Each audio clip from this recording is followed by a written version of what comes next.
Good evening, all, and welcome back to Dark Fears. Tonight, we journey into the frozen heart of Canada's small towns, through forgotten corners of isolated communities, endless forests, and places where help does not reach. You are about to hear 7 of the most disturbing and terrifying true horror stories ever reported from quiet Canadian towns where something has gone terribly wrong. These are not legends or campfire tales. These are real, documented encounters from ordinary people who lived normal lives until fear found them. From abandoned houses buried in snow to creatures that should not exist. From basements hiding impossible secrets to disappearances that defy explanation. Tonight, you will hear horrors that refuse to stay buried. If you are new here, make sure to subscribe to Dark Fears for daily true horror content that will keep you up at night. Hit that notification bell so you never miss when the darkness calls. Now, let us step into the shadows of Canada's forgotten small towns, where civilization ends and terror begins. My name is Ethan Miller, and this happened when I was 29 years old. During the winter, I moved to Blackpine, a small logging town in northern Ontario that barely appears on maps. I came there chasing quiet, distance from the noise of my old life, distance from people, distance from myself. Blackpine promised all of that. The town sat buried beneath snow almost year-round, wrapped in towering pine trees that blocked cell signals and sunlight alike. The locals were polite but distant, their smiles stiff, their conversations short. No one asked why I'd come. No one asked how long I planned to stay. It felt like they already knew the answers. I rented a modest house at the edge of town, backed by dense forest. The landlord, a man named Walter, hesitated before handing me the keys. He warned me, strangely, never to follow footprints I didn't recognize after dark. I laughed it off at the time. I wish I hadn't. The first week passed quietly. Too quietly. Snow fell constantly, swallowing sound, making the world feel padded and wrong. At night, Blackpine went silent. No dogs barking, no engines, not even wind. Just stillness. That changed on the 8th night. I woke up around 2:13 a.m. to the sound of crunching snow outside my bedroom window. Slow, deliberate, like footsteps that wanted to be heard. I lay frozen, listening as they circled the house, stopping occasionally, as if whoever or whatever was deciding where to go next. I told myself it was an animal, a deer, a fox, anything reasonable. Then I heard it stop directly outside my bedroom wall. Something pressed against the siding, not hard, just enough to let me know it was there. Breathing followed. Long, wet exhales, fogging the glass. I didn't move. I didn't breathe. When the footsteps finally retreated toward the forest, I noticed something that made my blood turn cold. In the morning, the snow around my house was smooth and untouched. No footprints at all. The absence of footprints haunted me all day. I checked again and again, circling the house, kneeling to inspect the snow like maybe I'd missed something obvious. Nothing. The snowfall had been light that night, fresh enough that even a rabbit's trail would have shown. But there was nothing, as if whatever stood outside my window had never touched the ground. When I went into town later that afternoon, I mentioned it casually at the general store. The conversation stopped. 3 people went silent at once. The cashier, a woman named Linda, avoided my eyes and rang up my items too quickly. An older man behind me muttered, "You shouldn't talk about that." That night, Walter came by unannounced. He didn't step inside, just stood on my porch, snow gathering on his shoulders. He asked if I'd heard anything strange. I lied and said no. He nodded, relief flashing across his face. "Good," he said. because once it knows you noticed, it doesn't stop. Sleep became impossible after that. Every night, I lay awake listening, counting the seconds between sounds. The footsteps returned 3 nights later, closer this time, faster. They circled the house twice, then stopped at the back door. I heard fingers, too many of them, drag slowly across the wood. I grabbed my phone and checked the time. 2:13 a.m. again. Something tapped once, then twice.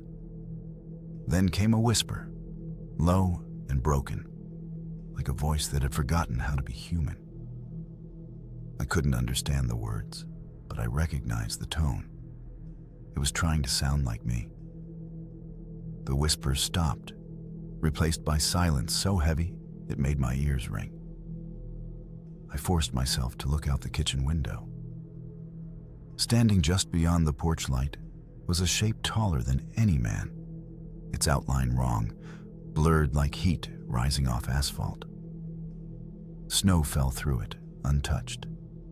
Its head tilted slowly, as if listening. Then it spoke my name. Perfectly. I didn't answer it.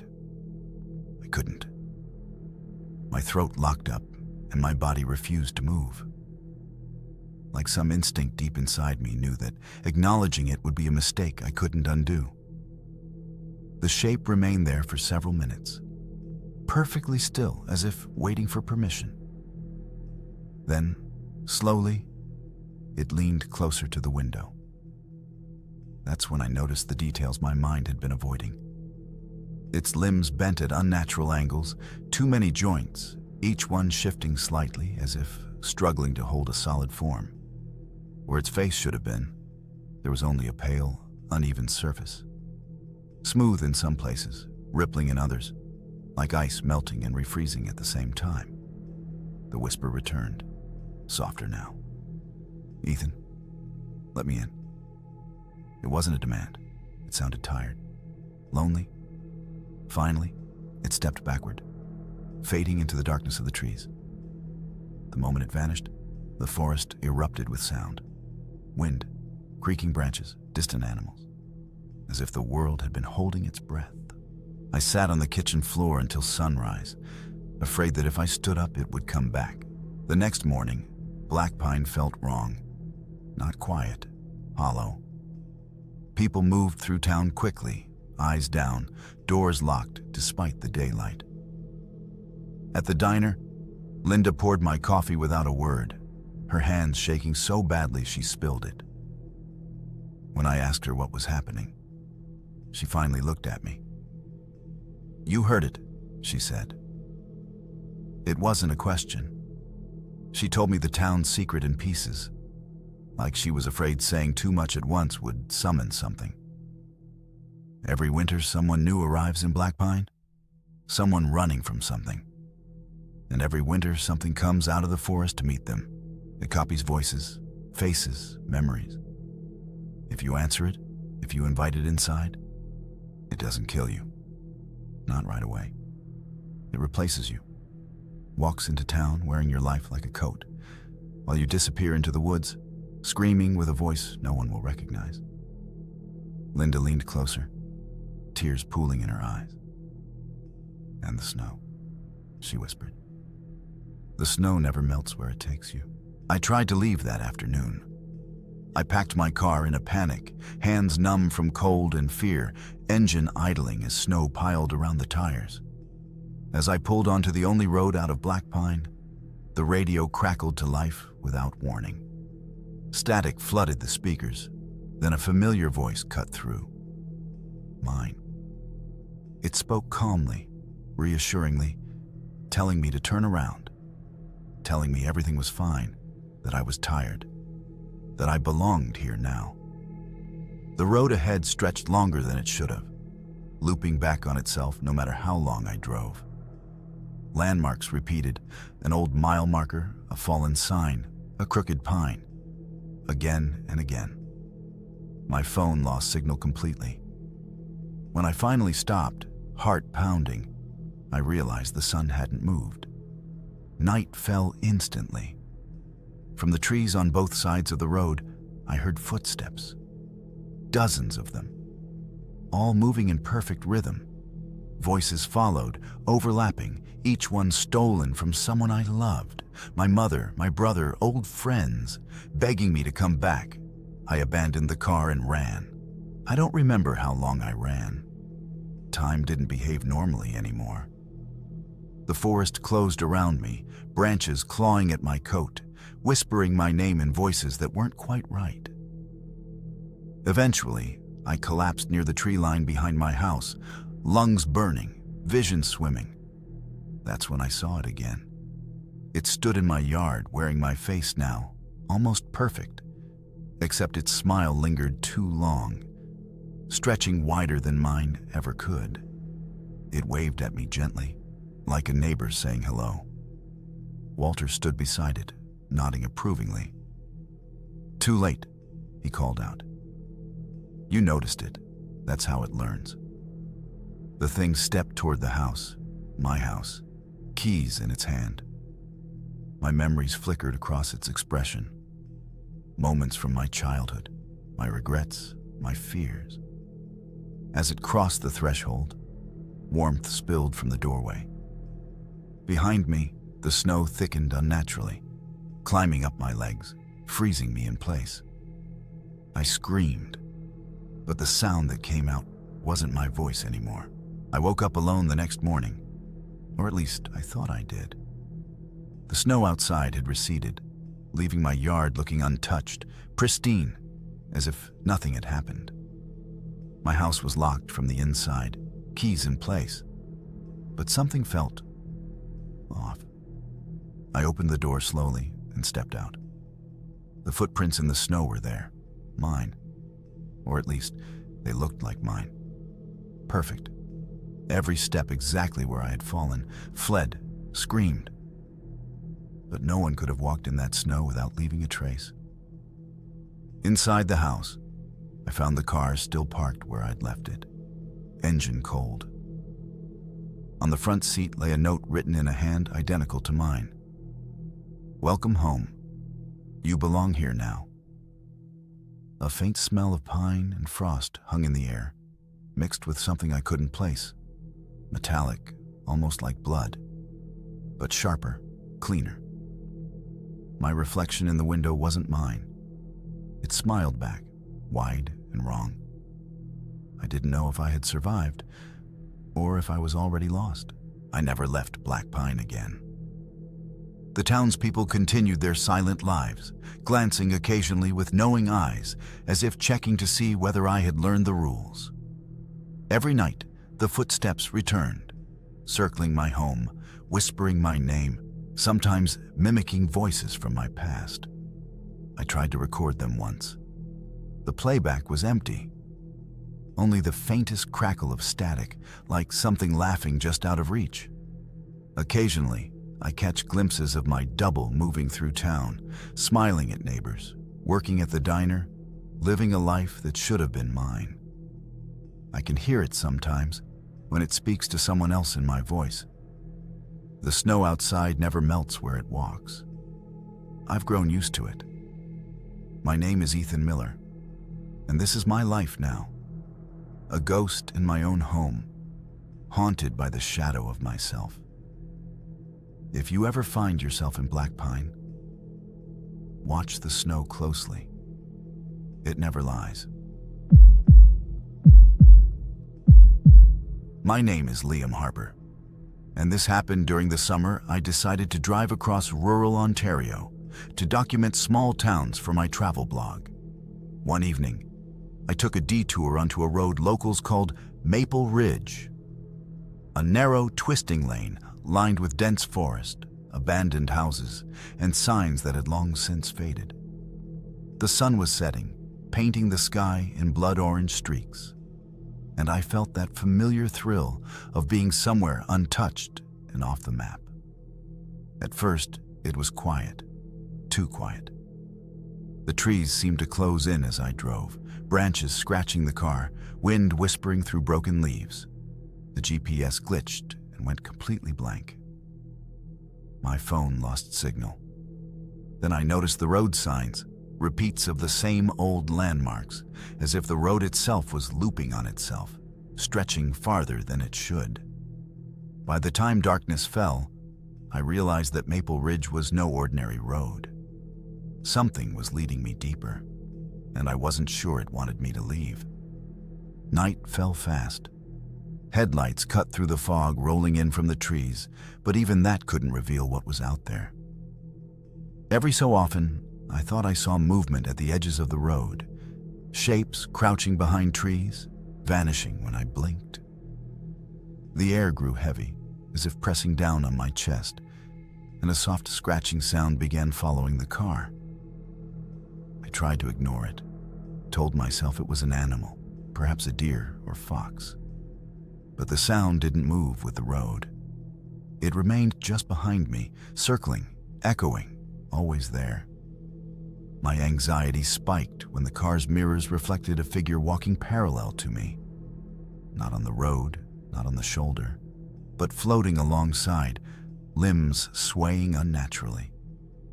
Its face was obscured by shadow, yet I could feel its gaze piercing through the glass. I pressed the accelerator, hoping to outrun it. But the road seemed endless, the forest stretching impossibly. Maple Ridge wasn't letting me go. By the third hour, I was exhausted, eyes stinging, hands gripping the steering wheel until my knuckles whitened. The GPS remained blank, my phone still dead. And the fog thickened, curling around the car like fingers. The forest seemed alive, shifting subtly, branches forming shapes that resembled faces, watching me from every angle.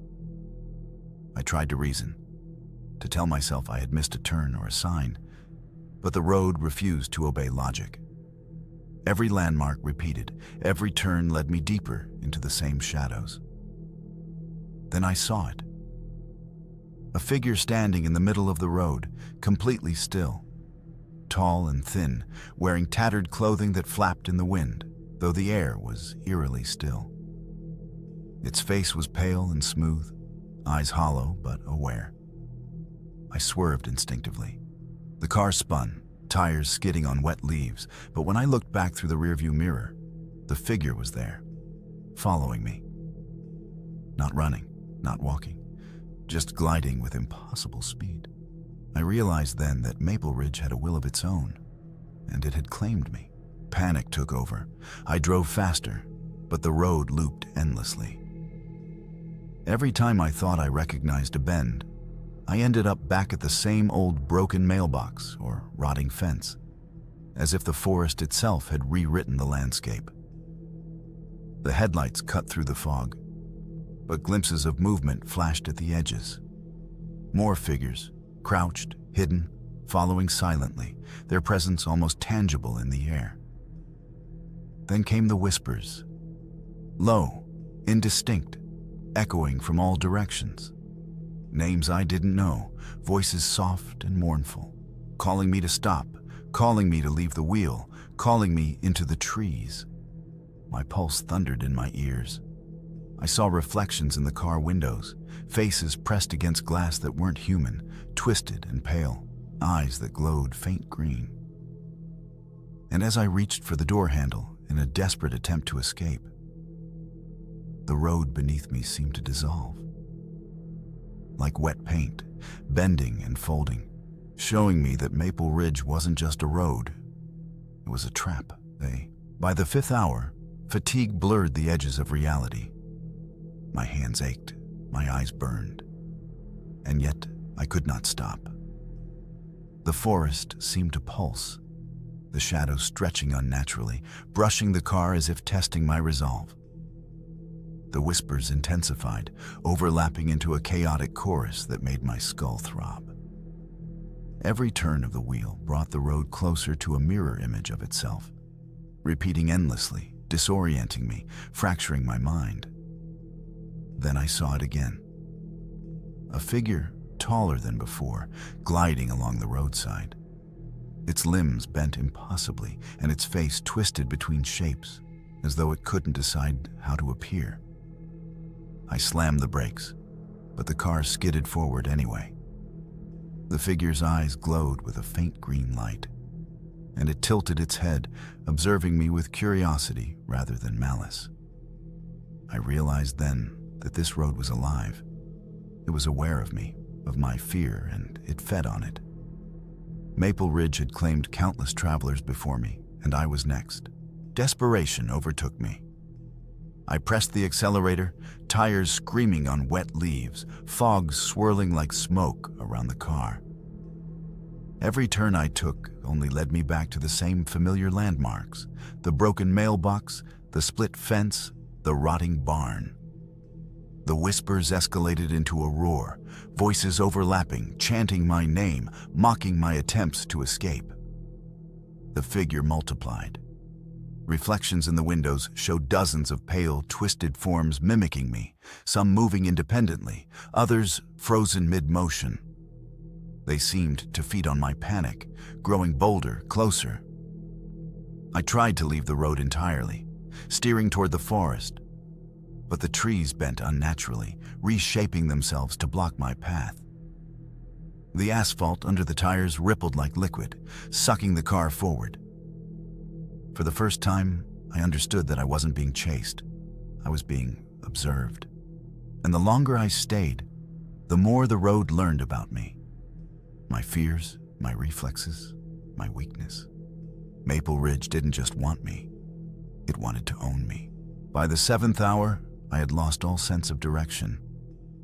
The forest twisted around me, the fog thickened to the point where headlights barely cut through it, and the road itself seemed to breathe beneath the tires.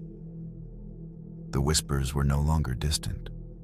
They were inside my head, echoing every thought, repeating every doubt. I realized with a shiver that the road wasn't just alive. It was sentient. It knew me. It knew my fear. Suddenly, the figure appeared again, directly in front of the car. My heart stopped. It didn't move. The car didn't stop. Time felt fractured. I braced for impact, but the figure shifted seamlessly into the reflection on the windshield, walking with me, inside me. Every instinct screamed to run, but the wheels stayed locked in an endless loop.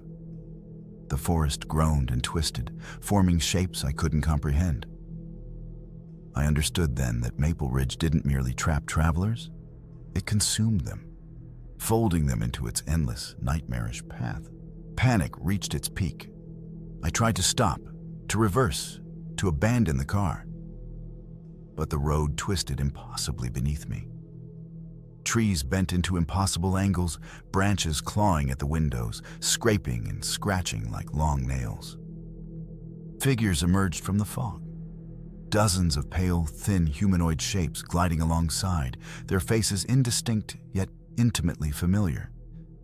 They whispered secrets, half-formed words, fragments of memories I had never shared. I screamed, but the sound was swallowed by the forest. The road itself rose and fell like waves, forcing the car forward. Every instinct to escape was met with an unnatural force, pressing me back into the vehicle, as if the road had arms, holding me hostage. I realized with chilling clarity, Maple Ridge wasn't just a road.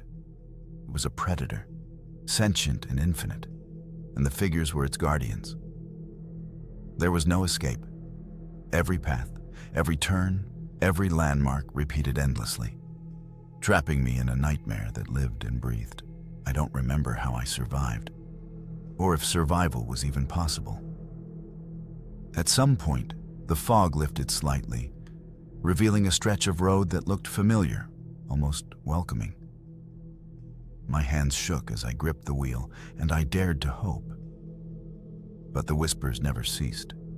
They had grown insistent, almost angry. I glanced in the rearview mirror and froze. Hundreds of pale, thin figures lined the road behind me, faces shifting, glowing faint green in the fog, observing every move, matching my speed perfectly. I pressed the accelerator, the tires skidding on wet leaves. But the road didn't obey physics. It twisted, turned, and folded back on itself, forcing me into a perfect loop. Every escape I attempted was denied. Then, as if mocking my fear, the forest opened briefly to reveal a cabin, a familiar silhouette, but with windows like empty eyes. The figures halted at its edge, waiting. I realized then that Maple Ridge didn't just trap travelers. It prepared them, teaching them fear before the final claim. By dawn, I found myself outside the forest, car still intact, heart hammering, drenched in sweat. The road behind me looked normal, empty, untouched, no fog, no figures, no trace of horror. I drove straight to the nearest town, unable to speak for fear of losing my mind. Locals smiled, asked if I had a good night, warned me gently about Maple Ridge. I laughed nervously, but inside I knew the truth. Sometimes, at night, I feel it watching. Shapes in the corner of my vision, whispers just below hearing, and the pull of the road in dreams. I can't forget the green eyes, the endless loops, the way Maple Ridge learns your fears and uses them against you. If you ever travel rural Ontario and find a quiet, twisting road with dense forests on either side, beware. Sometimes the road is not a road at all. It's waiting for you, and it never forgets. My name is Sophie Lang, and this happened during a summer camping trip in Algonquin Provincial Park. My friends and I were looking for adventure, remote lakes, dense forests, and nights under the stars. We came across an old cabin, half hidden among the trees, with peeling paint and a sagging roof. It was unlisted on any map, completely forgotten. Yet the smoke from its broken chimney suggested someone or something was home. We laughed nervously, joking about squatters or forest hermits, and decided to explore. Inside, the air was thick with mildew, and the floorboards groaned under our weight. The furniture was ancient, covered in dust, yet arranged neatly, as though someone had been expecting us. On the table lay a journal, open to a blank page. That night, when the wind rustled through the trees, I swore I heard whispers. Soft, indistinct, carried through the cabin's walls. At first, I thought it was my imagination, but the whispers grew louder, forming words that chilled me. You shouldn't be here. As night fell, the whispers became clearer. I could hear my name, Sophie, carried through the cabin, though no one else was there. My friends laughed nervously, trying to mask their unease, but even they looked tense. The temperature dropped suddenly. Our breath fogged the air inside. I swore the shadows moved independently, stretching and bending unnaturally across the walls. Then I noticed the windows. Outside, the forest seemed wrong. Trees bent in impossible angles, shadows twisting like fingers reaching for the cabin. The journal on the table had new words written in a spidery, uneven hand. They see you. They wait. Panic settled over me like a heavy blanket. I wanted to leave, to run into the woods or back to our campsite. But the door wouldn't budge. The whispers grew louder, now almost a chant, circling us, repeating our names, mocking us. I realized, with a chill that sank to my bones, that the cabin didn't want visitors. It wanted witnesses. By the third night, exhaustion had set in, but sleep was impossible. Every creak of the cabin floor, every gust of wind rattling the windows, made my heart jump. The whispers never stopped. They came from everywhere at once, through the walls, the floor, even the air itself. My friends huddled together, trying to ignore it. But I could see the fear etched on their faces, the way their hands shook. I approached the journal again. More words had appeared, scrawled across blank pages. Do not leave. Do not speak. They are here. I tried to destroy it, but the pages reappeared intact the next morning, as though mocking my efforts. That night, I heard footsteps on the roof, slow and deliberate, circling the cabin. I peeked through a window and saw nothing but the twisted forest. Yet the shadows seemed to move independently. Something, or someone, was waiting, watching. And the whispers promised they would not let us leave until we understood why we had arrived. Fear became unbearable. My friends argued about leaving, but the cabin door refused to open fully. It rattled violently, as if resisting us. The whispers became coherent sentences, repeating our names, taunting, describing our deepest fears aloud. I clutched the journal desperately, hoping it contained some answer, some clue. But the words shifted whenever I tried to read them. Through the window, I glimpsed figures. Tall, thin silhouettes gliding silently among the trees, their faces hidden in shadow, eyes glowing faint green in the darkness. They moved closer each time we tried to leave, appearing at multiple windows simultaneously, surrounding the cabin. I realized the forest wasn't simply outside. It was part of the cabin, an extension of whatever force had claimed it. Every tree, every shadow, every sound was a living presence, breathing and watching. We were no longer guests. We were intruders in a place that existed outside the rules of the world, and it had no intention of letting us leave alive. By the fifth night, desperation had taken over. We tried every window, every door, but each one seemed to bend the rules of reality. The forest outside warped, elongating trees, twisting branches toward the cabin like claws. The whispers had grown into a chorus, overlapping our own thoughts, repeating every fear we had spoken, every doubt we had tried to hide. I confronted the journal again. The words were no longer written. They moved, rearranging themselves as if alive. The forest feeds. You are next. Panic clawed at me, but there was no escaping it. Every attempt to flee was met with resistance, the cabin itself shuddering as if breathing. Then I saw the shadows inside, stretching unnaturally along the walls, mimicking our movements before we made them. The forest wasn't waiting outside. It had invaded the cabin. It observed us from every angle, patient, relentless, and utterly hungry for our terror. The sixth night brought a new horror. The whispers began speaking secrets only I knew. Moments from my past, regrets, private fears. My friends looked at me, alarmed, as I murmured their names aloud, almost unconsciously, repeating exactly what the whispers had revealed. The cabin was using us against each other, amplifying distrust and panic. Outside, the figures moved with purpose now, lining the edge of the forest, their green eyes glowing faintly. Every time we tried to leave, the shadows of the trees shifted, forming walls and corridors that funneled us back inside. The cabin was alive, an extension of the forest, and we were trapped inside its heart. I realized we weren't intruders by chance. Something had lured us here, something ancient, patient, and observant. And the whispers, the cabin itself, was preparing us for a final reckoning we could not imagine. By the seventh night, fear had turned into raw, paralyzing terror. Every shadow in the cabin seemed to stretch toward us, reaching, coiling, ready to strike. The whispers now spoke in unison, forming sentences that cut through the air like knives. You cannot leave.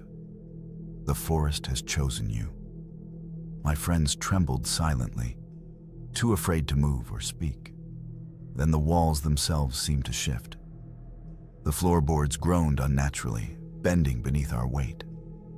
A door that hadn't been there the night before opened slowly, revealing a narrow hallway lined with mirrors. In each reflection, we saw ourselves, but twisted, hollow-eyed, staring back with silent screams etched on their faces. I felt my heart pound as one of the figures stepped out of the mirrors into the hallway, gliding toward us with fluid, impossible movement. I realized then that the cabin wasn't just haunted, it was a portal, a living entity that used the forest as its body and mirrors as its doorway. Escape was no longer a choice, it was an illusion. Panic erupted. My friend screamed as the figure advanced, its form bending and stretching unnaturally, dissolving into shadows before solidifying again. The mirrors reflected not just us, but dozens of other people. Faces twisted in terror, some trapped inside the glass, screaming silently. I understood then the whisper's true purpose. They weren't just warnings. They were invitations, luring us into joining the countless others the cabin had claimed over centuries. I ran toward the nearest door, but the hallway seemed to stretch endlessly, bending reality. The whispers became a deafening chorus, chanting, laughing, mocking. I could feel my body weakening, mind fraying, as if the cabin were pulling me into itself. My friends tried to grab me, but their hands passed through mine, insubstantial, like I was already halfway between the real world and the forest's nightmare. By the end of the night, we realized the truth. Once the cabin whispers your name, it owns you. There is no escape, only surrender to the forest and its endless hunger. By the 9th night, exhaustion had consumed every ounce of my strength. I no longer understood where the cabin ended and the forest began. The whispers now spoke directly into my thoughts, repeating fears I hadn't even admitted aloud, twisting them into commands. My friends' voices grew faint, almost distant, as if the forest itself was pulling them away. I reached for the journal one last time. The pages now revealed a map, but it wasn't of the surrounding forest. It was of the cabin itself, shifting layouts that didn't make sense. Hallways appeared and disappeared, doors led to nowhere, and mirrors multiplied endlessly. The green-eyed figures stood at every corner, waiting, patient, their silent presence more terrifying than any scream. I realized with horror that the cabin didn't just trap visitors. It consumed them, bending time, space, and perception until they became part of its eternal structure. Whispers added to its chorus for the next unsuspecting travelers. By dawn, I awoke on the forest floor outside the cabin, alone, drenched, and shivering. The cabin was gone, or so it seemed. Its presence vanished as if it had never existed. My friends were nowhere to be found. I ran blindly through the trees, emerging hours later near the park's main trail, shaking, exhausted, haunted by every whisper I had heard. Even now, months later, I cannot forget. In my dreams, the cabin waits. The whispers call my name, and the forest bends unnaturally around me. Sometimes, when I pass a remote stretch of forest, I glimpse a faint green glow through the trees, and I know the cabin still exists somewhere, patient, hungry, ready for the next visitors. If you ever find an abandoned cabin deep in Algonquin Park, listen carefully. Sometimes the whispers aren't just wind through the trees. They are the forest calling your name. And if you answer, it will never let you leave. My name is Ethan Rousseau, and this happened during a solo train trip through northern Quebec. I had always been fascinated by abandoned railways and remote towns. So when I discovered an old passenger train still operating sporadically, I couldn't resist. The car I boarded was nearly empty, the seats worn, windows grimy, and the air thick with the scent of rust and old timber. At first, the ride was uneventful, a gentle sway accompanied by the rhythmic clatter of wheels on tracks. But as we left the last small town behind, The train seemed to take on a life of its own. The lights flickered intermittently, shadows stretched unnaturally across the narrow aisle, and a low hum, barely audible at first, resonated through the floorboards. By the second hour, I noticed the other passengers, or what I thought were passengers. Their faces were obscured, frozen in unnatural expressions, and their bodies sat rigid, too still, as if they weren't truly alive. I realized, with a sinking feeling, that this train was not what it seemed. As the train creaked along the isolated tracks, the shadows grew bolder. Occasionally, I caught movement at the corner of my eye. Figures shifting in impossible ways, heads turning fully toward me without moving their bodies. The rhythmic hum beneath my feet became a chant, soft at first, then rising, echoing through the car as though the train itself were speaking. I tried to leave the car, but the door led only to the next car, which looked identical. Every corridor repeated endlessly, lights flickering, walls stretching unnaturally. Panic set in. The passengers, or whatever they were, remained motionless, yet their presence was oppressive, almost predatory. I could feel eyes following me, even when I couldn't see them. Then I noticed the windows. Outside, the scenery made no sense. Frozen forests, twisted rock formations, and shadowy figures along the tracks moved in ways that defied reality. I understood then that the train was not traveling through geography. It was traveling through something far darker, something that fed on fear and isolation. By the third hour, my panic had turned into cold, creeping dread. The train's hum grew louder, reverberating in my chest as if the metal itself were alive. Every time I glanced at the passengers, I noticed subtle changes. Their heads tilting slightly, fingers twitching in unison, eyes faintly glowing in the dim light. They weren't merely frozen.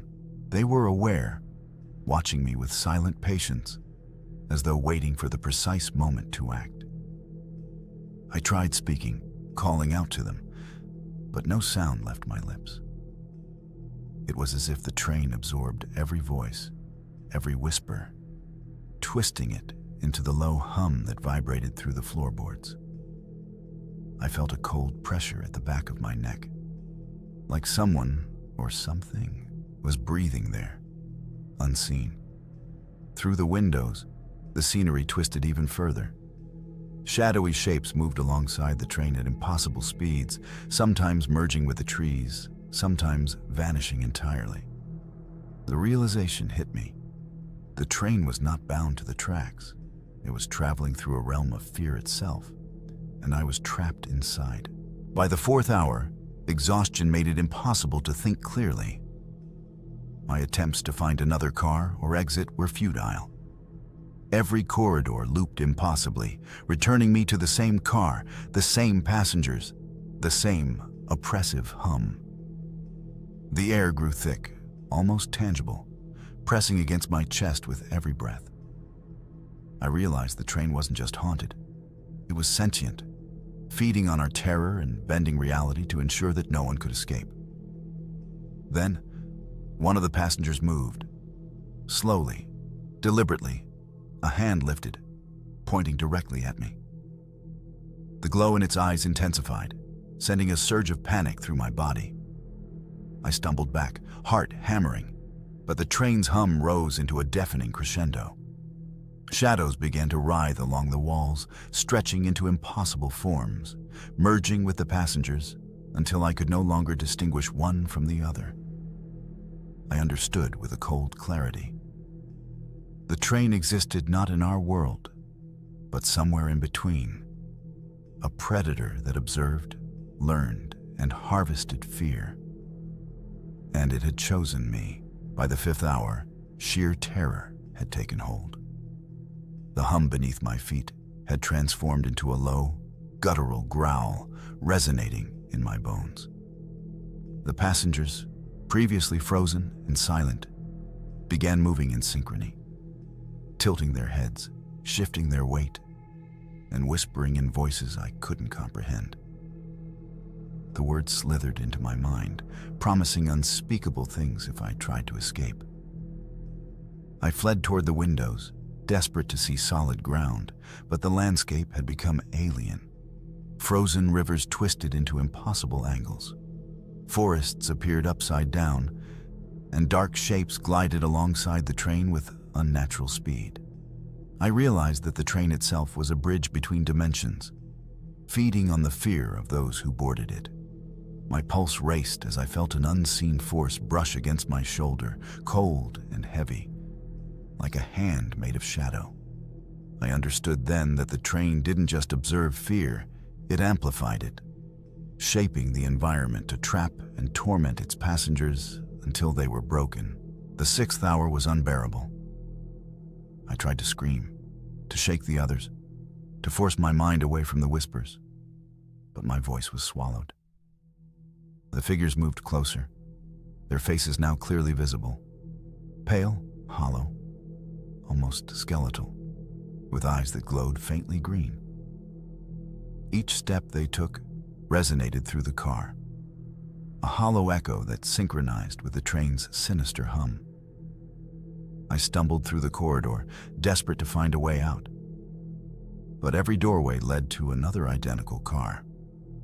The ceiling stretched and contracted, the floor rippled like water, and the walls seemed to pulse as if alive. I realized that my perception of time was failing. The train wasn't following a timetable. It was bending moments, stretching hours into infinity to prolong the terror. As the whispering chorus rose to a deafening crescendo, I understood the truth. The train didn't simply travel. It hunted, learned, and trapped souls, feeding on fear until its passengers became part of its eternal, nightmarish journey.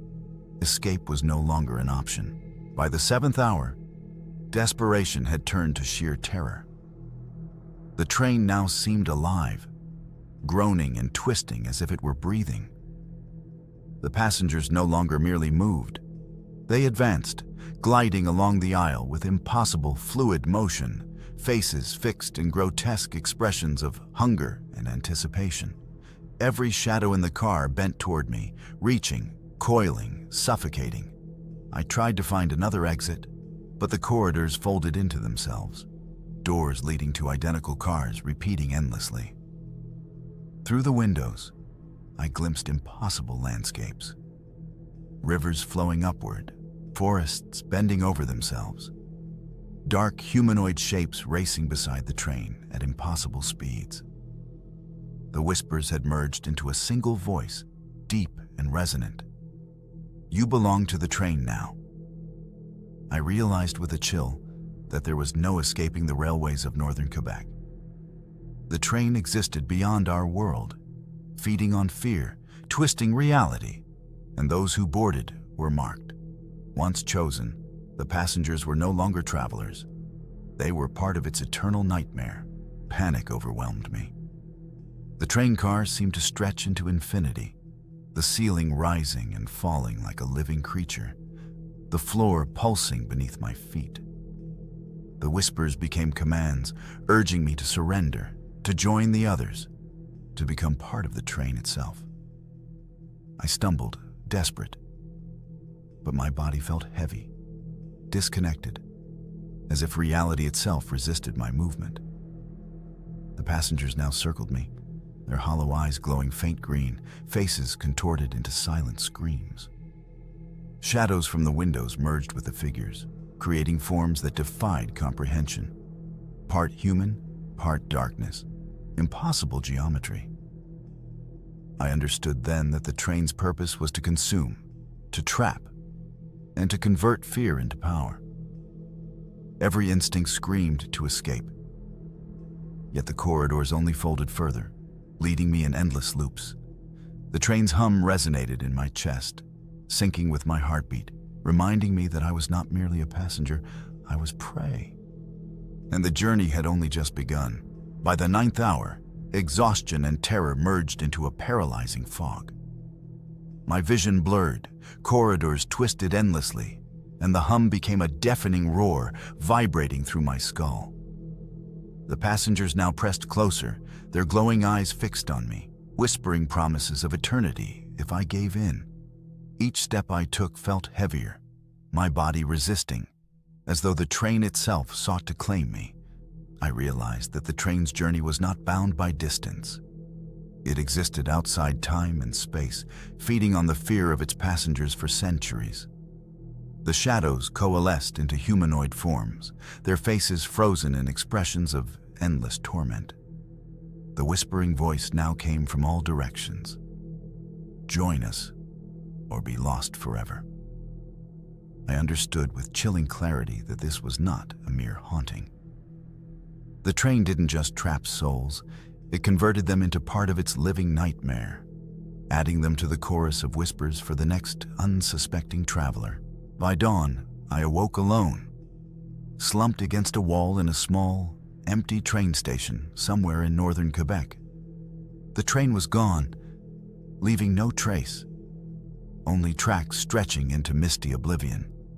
My body shook, my clothes soaked with sweat, and my mind raced with the memory of every whisper, every shadow, every impossible moment. I left the station, avoiding the nearby tracks, but the memory of the train never faded. Sometimes, in the dead of night, I hear the faint clatter of wheels and the hum of its supernatural engine echoing through my dreams. I know now that the train still runs, waiting for the next passenger foolish enough to board. And if you ever see an old passenger train moving through the remote forests of northern Quebec at night, listen closely. It may already have chosen you. My name is Clara Whitman, and this happened during a winter hiking trip in British Columbia's remote mountains. My friends and I were searching for an old lodge, rumored to offer refuge for travelers, untouched for decades. When we finally found it, the lodge appeared almost impossibly pristine.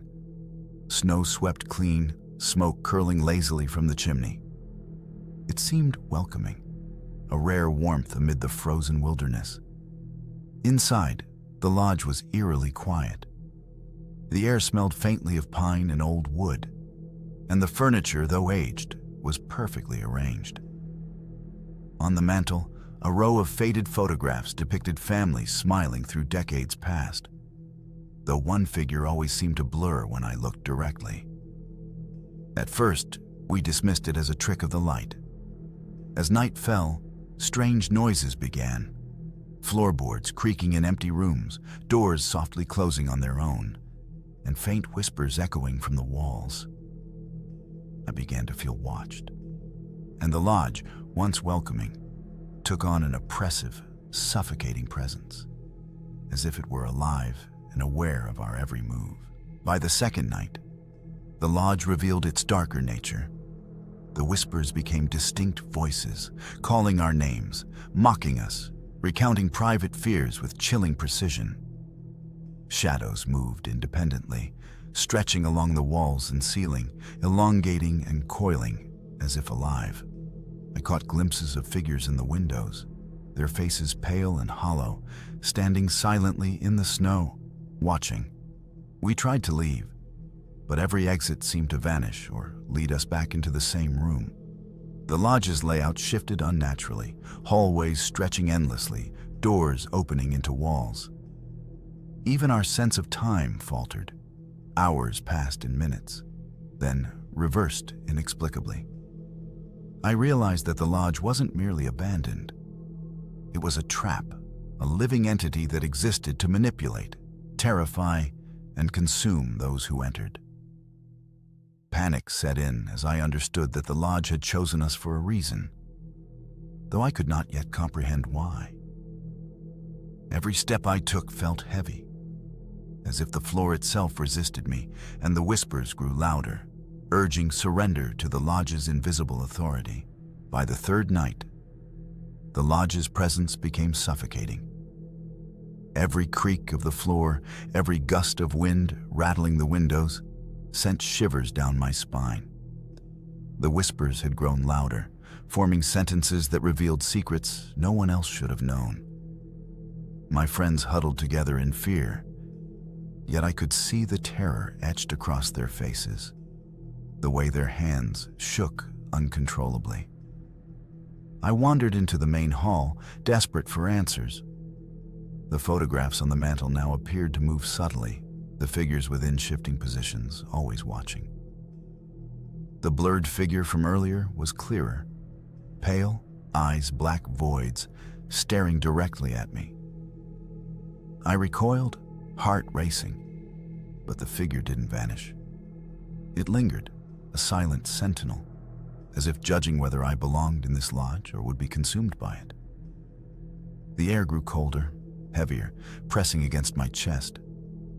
The lodge wasn't merely haunted. It was alive, shaping reality around us. And I realized that it would not release us until it was done with its game. By the fourth night, the lodge became openly hostile.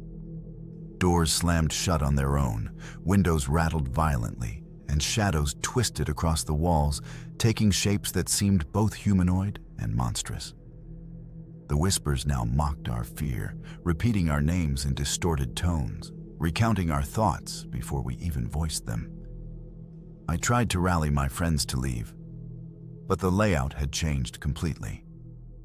Hallways looped into themselves, staircases descended into rooms that did not exist before, and mirrors reflected not us, but twisted versions of ourselves. Faces frozen in silent screams, eyes hollow, bodies warped. Each reflection seemed to anticipate our movements, mimicking us with terrifying accuracy. A cold dread settled over me as I realized the lodge was feeding on our fear, growing stronger with each heartbeat. The pale figure from the photographs appeared at the end of the hallway, motionless but palpable. And I knew with a sinking certainty that we were now trapped in a living nightmare that would not end until the lodge was satisfied. By the fifth night, fear had become unbearable. The whispers no longer merely spoke, they commanded. Every creak of the floorboards, every groan of the old timber felt purposeful, as if the lodge itself were guiding us toward some inevitable fate. My friends trembled silently, unable to speak, each of us trapped in our own panic, while the lodge observed, patient and merciless. I ventured into the kitchen, hoping for some clue, some sign of reality. But the room defied logic. Cabinets stretched impossibly high, shadows pooled in corners, and every utensil seemed to vibrate with a low, resonant hum. The pale figure from the photographs appeared again, hovering just beyond the doorway, its black, void eyes fixed on me. I could feel it drawing the fear from my very soul, pressing it into the air like a tangible weight. The lodge was no longer a building. It was a living predator, feeding on our terror, reshaping reality to keep us terrified, weak, and compliant. Escape seemed impossible. By the sixth night, the lodge intensified its torment. Hallways stretched into infinity, staircases looped back on themselves, and the air thickened with cold, almost solid, pressing against us like a living force. The whispers merged into a chorus, repeating our deepest fears, mocking our attempts at reason, feeding the lodge's hunger. I tried to rally my friends, urging them to move, to escape, but they were frozen, not physically, but mentally, trapped in the lodge's influence. The photographs on the mantel shifted again, now showing scenes of despair. Previous visitors, twisted and pale, trapped forever within the walls. I realized that the lodge captured not only bodies, but minds, converting fear into its own essence. A chill ran down my spine as the pale figure emerged fully into the room, gliding silently toward us, its presence heavy, oppressive, undeniable. I knew with certainty that the lodge would not release us willingly. Our only choice was survival, and even that seemed uncertain. By the seventh night, terror had become absolute. Every corner of the lodge seemed to move, walls bending subtly, floors rising and falling like a living creature. The whispers were relentless, now forming sentences that cut through my mind. You belong here. Fear is your guide. Surrender and join us. My friend's eyes reflected the lodge's influence, hollow and distant, as if pieces of their minds had already been absorbed. I tried to retreat to the main hall, but the lodge resisted. The door twisted, elongating the hallway beyond comprehension. Shadows coalesced into shapes, part human, part darkness, stretching and curling around the furniture.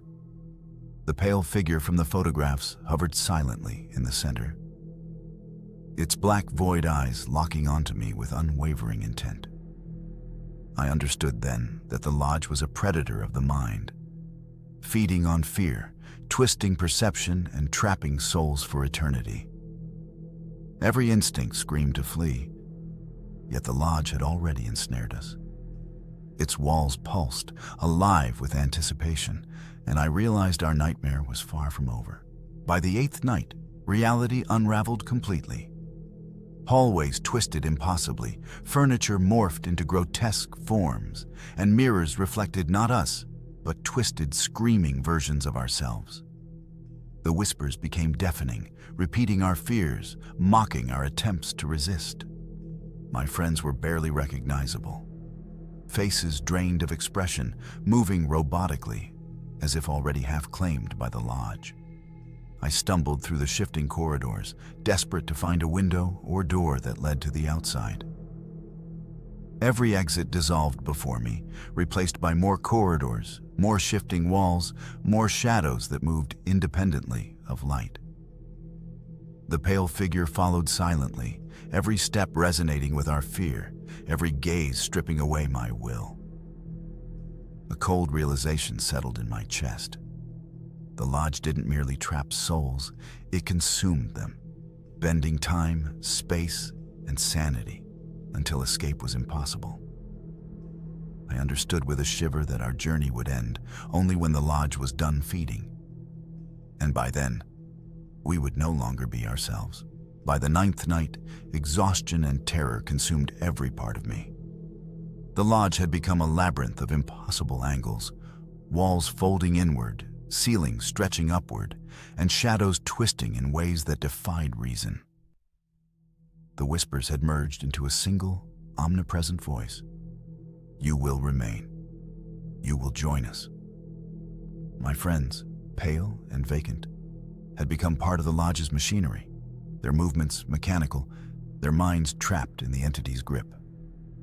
I understood, with a deep, cold dread, that the lodge wasn't just a building, it was a living predator, feeding on fear and bending reality to its will. The pale figure from the photographs loomed nearer, silent but commanding, a sentinel of the lodge's unyielding hunger. Every instinct screamed to flee, but the lodge had rewritten the rules of reality. There was no escape, only submission. I realized then that the lodge's true power lay not in walls or windows, but in its ability to consume the mind, leaving nothing behind but terror and whispers for the next visitor. By dawn, I awoke outside the lodge, snow crunching underfoot, breath visible in the frigid air. The building was gone, vanished without trace, as if it had never existed. My friends were nowhere in sight, and my body trembled uncontrollably. The memory of every whisper, every shadow, every impossible corridor haunted me, etched into my mind like fire. Even now, months later, I cannot escape the lodge's presence. In dreams, I hear whispers, see shifting shadows, and feel cold hands brush against me. Sometimes, when traveling through remote stretches of British Columbia, I glimpse faintly lit windows in the distance, though no building stands there. I know, with chilling certainty, that the lodge still exists somewhere, patient, feeding, waiting for the next unwary travelers to to wander into its grasp. If you ever encounter a lodge deep in the wilderness, pristine yet isolated, listen carefully. Some buildings are more than structures. They are predators. And once chosen, you may never leave. My name is Lucas Harrington, and this happened during a solo camping trip deep in the forests of Manitoba. I had long been drawn to isolated wilderness, seeking solitude and the chance to reconnect with nature. The first day was peaceful. Towering pines, rustling leaves, and the distant call of birds. But as night fell, an uneasy stillness replaced the serenity. The forest felt alive in a way that was unnatural, as though the trees themselves were observing me. I set up camp near a small clearing, but the moment I turned my back to gather firewood, I heard faint whispers. At first, I dismissed them as the wind through the trees, but the voices grew clearer, almost articulate, calling my name softly. Shadows shifted in the corners of my vision, always just beyond the light of my lantern. My heart raced as a realization crept over me. I was not alone. Something was in these woods, and it was waiting. By the second night, the whispers had grown bolder. I could hear them circling my camp, sometimes just beyond the tree line, murmuring indistinct words that made my skin crawl. Every crack of a branch, every rustle of leaves made me freeze in place, listening. The forest seemed to twist around me. Paths I had walked during the day, now unfamiliar, leading back in circles to the same clearing. I spotted shapes in the darkness. Tall, thin, humanoid silhouettes that vanished whenever I tried to focus on them. My attempts to leave were futile. The woods seemed to conspire against me, shifting unnaturally to keep me within their grip. The air grew heavy and cold, pressing against my chest with each breath. It was then I realized that the forest itself was alive, feeding on fear, and the whispers were more than sounds. They were a lure, guiding me deeper into the trees. By the third night, the forest's presence became suffocating. Every tree seemed to lean closer, branches stretching unnaturally toward my tent. The whispers now spoke in sentences, repeating my fears in voices that sounded almost human, but carried an otherworldly cadence. I could no longer distinguish between reality and imagination. Shadows moved independently of the moonlight, coiling and twisting like living smoke. I tried to leave, venturing along a familiar path. But the woods had changed. Trails I had walked during the day now led back to the same clearing. Panic set in as I realized the forest was manipulating the terrain, bending space and time to ensnare me. Occasionally, I glimpsed movement between the trees. Tall, thin figures, always watching, always silent, vanishing whenever I tried to confront them. A chill crawled up my spine as I understood that the whispering woods were not merely haunted. They were sentient, feeding on the terror of those who dared enter, and I was their prey. By the fourth night, the forest had become hostile. The whispers no longer simply echoed. They issued commands, urging me to follow deeper into the woods. Every step I took felt resisted by invisible forces. The ground seemed to rise and fall beneath my feet, roots tangling around my boots, slowing me down. I realized the forest didn't just trap bodies. It manipulated minds, bending perception to amplify fear. Figures appeared more clearly now. Tall, skeletal silhouettes that moved with a predatory grace, always at the edge of vision. I tried to scream, but the sound died in my throat. Every attempt to escape led me in circles, back to the clearing where my tent awaited, eerily untouched, yet somehow threatening. The forest seemed to pulse with life, breathing around me, and I knew with a sinking certainty that it had no intention of letting me leave unscathed. a wave of despair washed over me. The Whispering Woods had claimed me as one of its own, slowly eroding my resolve, feeding on my terror night after night. By the fifth night, fear had become overwhelming. The whispers no longer merely circled me. They followed me, resonating from every direction, repeating my name with uncanny precision. My footsteps became uncertain, as if the forest itself resisted my escape. Trees bent and swayed even without wind, casting elongated shadows that seemed to reach for me, their branches clawing at my jacket and skin. The skeletal figures appeared more frequently now, not just at the edge of vision, but stepping from the shadows entirely. Their movements were fluid and unnatural, gliding silently over the forest floor, stopping only when they noticed me. I felt the weight of their gaze, suffocating and inescapable, and understood that the Whispering Woods did not tolerate intrusion. Panic surged through me as I realized the forest thrived on terror, bending reality to ensnare its prey. My mind raced to find logic, but the woods offered none. Only the relentless pull of fear and the ever-present whispers guiding me deeper into the heart of the nightmare. By the sixth night, the forest had become a living trap. Paths I remembered were gone, replaced by tangled roots and towering trees that shifted subtly, guiding me into its grasp. The whispers intensified, their sentences now clear. Stay. Follow. Fear us. Every nerve in my body screamed to resist, but every step felt heavier, as if unseen hands pushed me forward. The skeletal figures moved closer, circling the clearing, their movements synchronized with the whispers. I stumbled over roots and rocks, my breath ragged, realizing that the forest's purpose was not just to terrify, but to condition me, to break my will. The darkness was alive, pulsating, and responding to my fear, shaping the environment to feed on it. A cold dread settled into my bones as I understood the truth. The Whispering Woods were eternal predators. They did not merely haunt, they consumed, bending both the mind and the land itself until prey became part of their endless, terrifying cycle. By the seventh night, the forest had become an inescapable nightmare.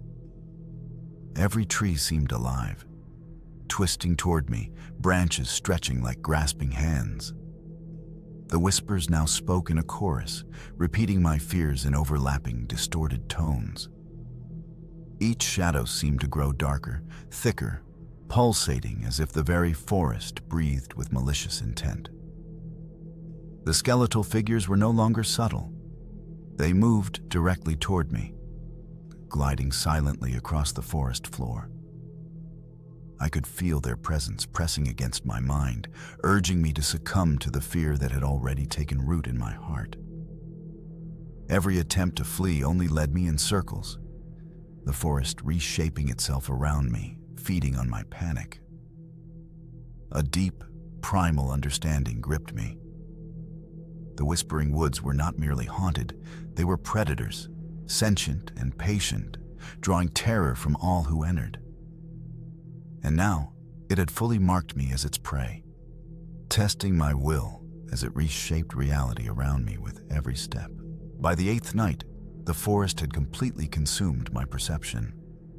Trails I once knew vanished, replaced by endless dark corridors of trees, roots forming impossible arches over my head.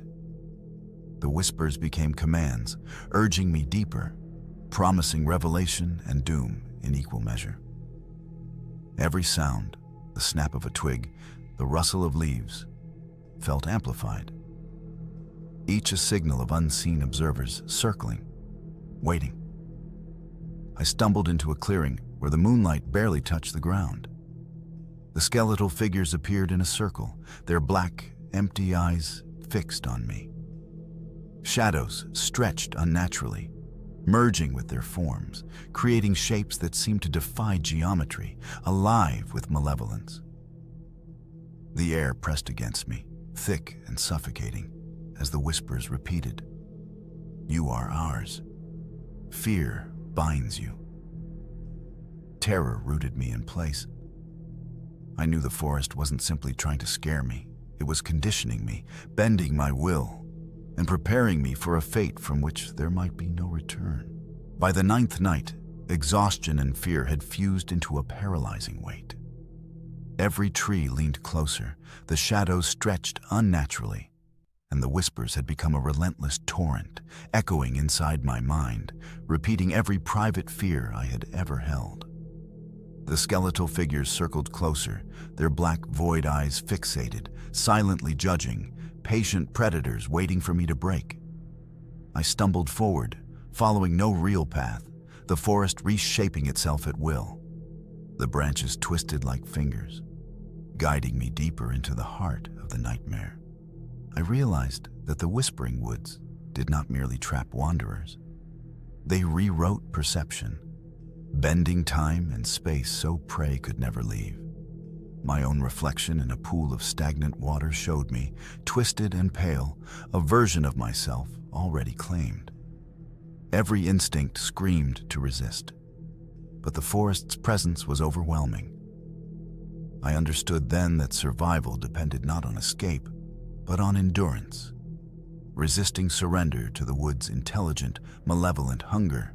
By dawn, I emerged alone from the Whispering Woods, snow and frost covering the forest floor, the morning light barely piercing the canopy.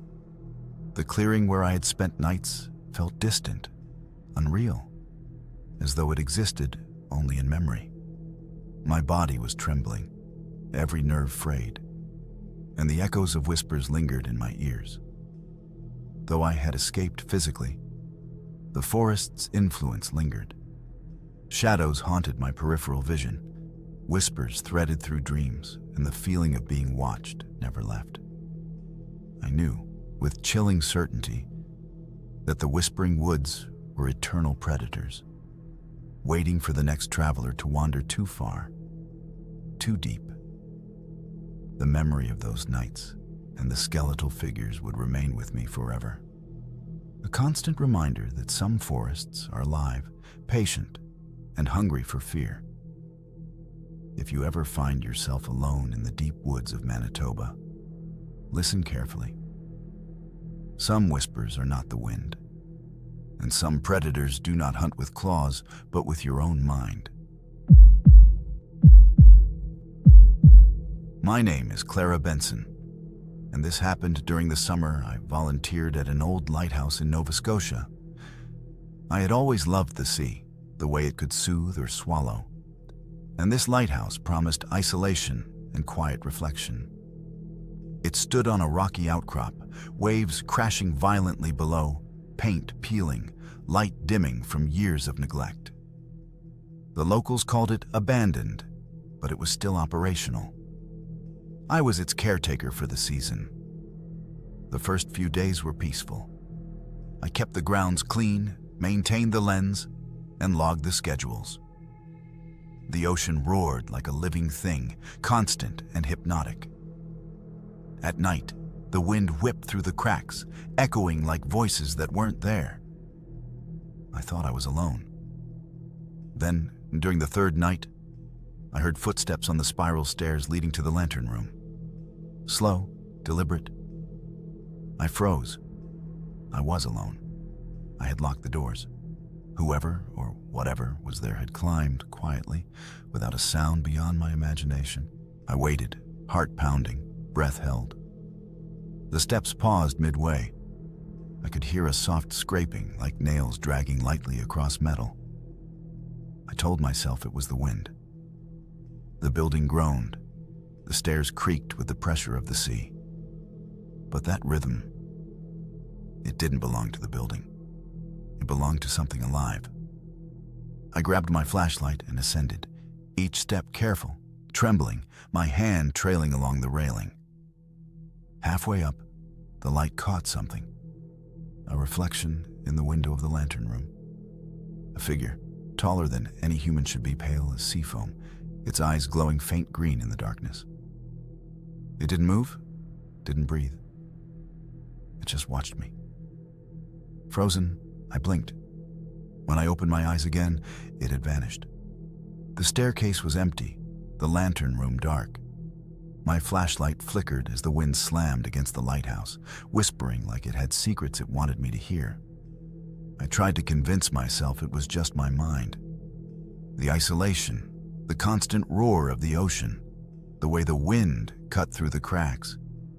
It had to be playing tricks on me. I forced myself to continue the nightly rounds, checking the lens, polishing the glass, logging every detail. Yet each night, the feeling grew stronger, heavier, like someone, or something, was waiting for me to slip. On the fifth night, I awoke to a low thrum, not from the sea, not from the lighthouse. A heartbeat, slow, deliberate, echoing through the wooden beams. I followed it instinctively to the spiral stairs. At the bottom, the floorboards were damp. Footprints led up, wet and glistening as if the water from the sea had been carried inside. But there was no one there, and the stairs were pristine otherwise. Something had been inside while I slept, watching, learning. And the thrum, that heartbeat, pulsed through the walls as if mocking my fear. I spent the sixth day on edge. I avoided looking at reflections, mirrors, windows, anything that might betray movement behind me. The locals I spoke to were strange, evasive. They warned me with clipped words not to wander near the cliffs at night, not to listen to the whispers of the sea. I laughed, hiding my fear, but every word felt like a prophecy. That night, the whispers began, not through the walls, not through the wind, but inside my head, faint and slippery. They spoke my name, Clara, over and over. At first, they mimicked my voice, gentle, almost coaxing. Then they changed, rougher, older, something ancient bleeding through their tone. I bolted up the spiral stairs to the lantern room, flashlight in hand, only to find the glass shattered, pieces scattered across the floor, and the figure standing at the railing, gazing out at the waves as if I weren't there. It turned its head slowly.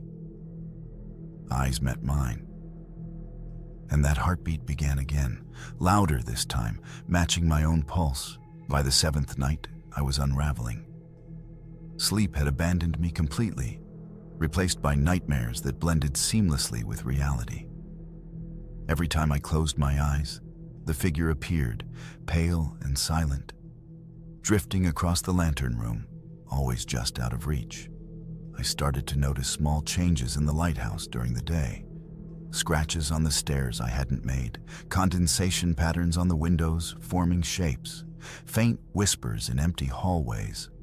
One night, the figure came closer than ever. It didn't move, at least not in a normal way.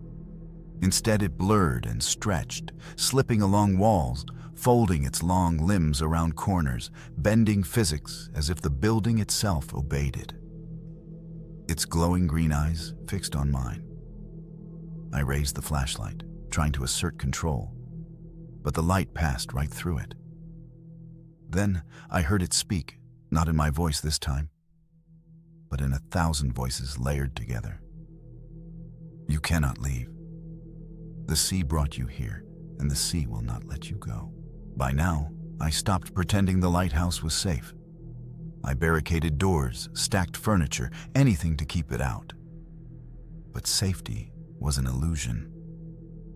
At midnight, I heard the soft drip of water, then the creak of the spiral stairs under weight that wasn't mine.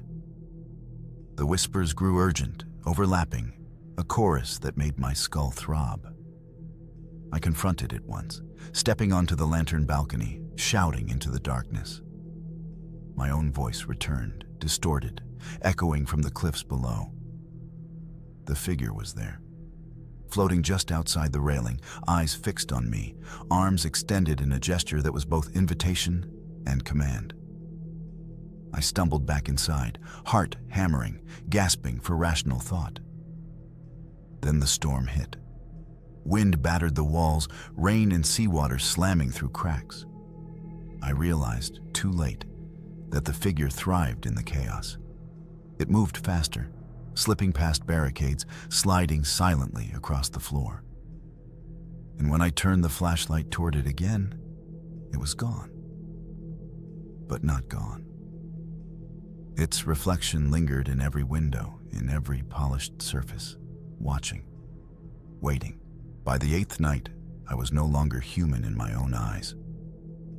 I moved through the lighthouse like a ghost, too afraid to speak, too aware of every creak and whisper. I stopped trying to barricade doors. Instead, I tried to hide, curling into corners, praying it wouldn't notice me. But hiding was useless. The figure knew. It always knew. I finally understood what it wanted. Observation. It didn't attack, not in a conventional sense. It studied me. It imitated me. When I left my journal on the table, pages opened themselves. Words I didn't write appeared. You belong to the sea now. When I touched them, ink seeped cold and wet into my fingers. Then it began to mimic me perfectly. My gestures, my voice, even my thoughts. I caught glimpses of myself in reflections, and it moved when I didn't.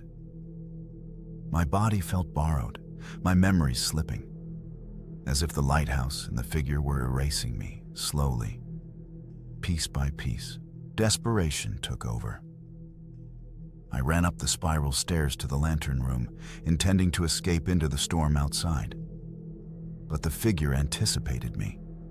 The door slammed shut before I could reach it.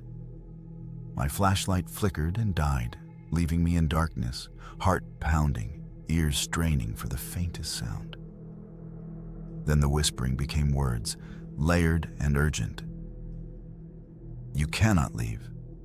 You are part of the sea now. The railing beneath my hands warped in ways impossible for metal. The floor seemed to ripple like water.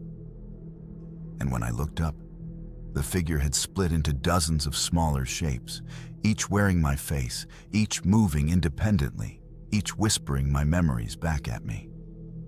I stumbled back, falling against the lens, shattering glass under my weight. Moonlight from the storm illuminated them, all of them staring with those impossible green eyes. I realized then that the lighthouse itself was a trap.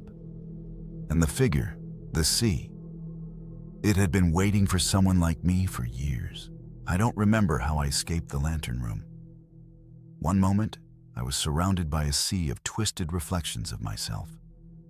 The next, I was on the balcony, rain lashing against my face, the wind tearing at my clothes. I ran, not knowing where, not caring if I survived. The storm roared, waves smashing violently against the rocks below. And somewhere deep inside, I could feel the figure sliding along the walls, whispering my name. When dawn finally broke, I was back inside the lighthouse, drenched and shivering. The storm had passed, but the silence that replaced it was worse. Everything was exactly as it had been before. The spiral stairs, the shattered lantern, the journal. But I knew the figure hadn't left. It lingered, invisible, always watching, waiting. I tried to speak to the locals, to warn them, but no one acknowledged my fear. They treated me as if nothing had happened. I realized then that I was alone, completely alone, with the lighthouse and the sea as my only companions and my only jailers. I stayed at the lighthouse the rest of the summer, trapped in a routine of cleaning, logging, and surviving the whispers that never ceased. Every night, the figure returned, sometimes visible, sometimes hidden, always watching, always imitating me in subtle ways. I caught glimpses of it moving in the reflection of the ocean, sometimes performing tasks I had done earlier, faster and more precise. By the end of the season, I was unrecognizable, a hollow shell of the person who had arrived. My thoughts were no longer entirely my own. and my reflection often stared back at me with alien intent. I left when the contract ended, but the lighthouse was never truly behind me. Its pull stayed with me, the ocean, the figure, the whispers. I know one day I will return, or it will come for me. If you ever find yourself near an abandoned lighthouse along the Nova Scotia coast, watch the windows. Sometimes, the sea doesn't just watch. It waits, and it never forgets. As the sun rises over the remote corners of Canada, the horrors we've explored tonight remain etched in memory. From the vanished lodge of British Columbia to the whispering woods of Manitoba, from the shadows lurking in small-town streets to the secrets hidden in abandoned homes, each story reminds us that terror often hides in the most unsuspecting places. These are not legends or campfire tales. They are real encounters, experienced by ordinary people who found themselves facing the unimaginable. The fear we feel watching these stories is only a glimpse of what it's like to be there, alone, in the darkness, with the unknown pressing in from every side. Remember, the world is filled with places